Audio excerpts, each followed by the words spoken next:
നമസ്കാരം. വീട്ടമ്മയെ കടന്നുപിടിച്ച് ആക്രമിക്കാൻ ശ്രമിച്ച യുവാവിനെ അഞ്ചൽ പോലീസ് അറസ്റ്റ് ചെയ്തു. ഇടയം അറയ്ക്കൽ പുത്തൻ വീട്ടിൽ ബിനുവിനെയാണ് അഞ്ചൽ പോലീസ് പിടികൂടിയത്.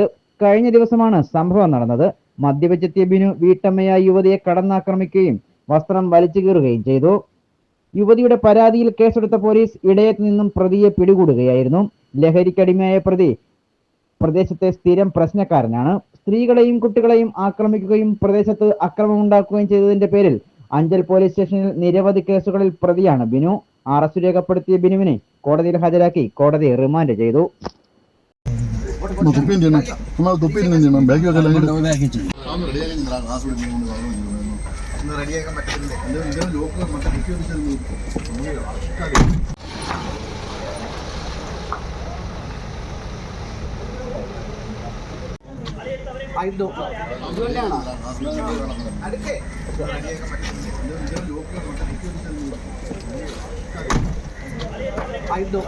ഇതുകൊണ്ടാണോ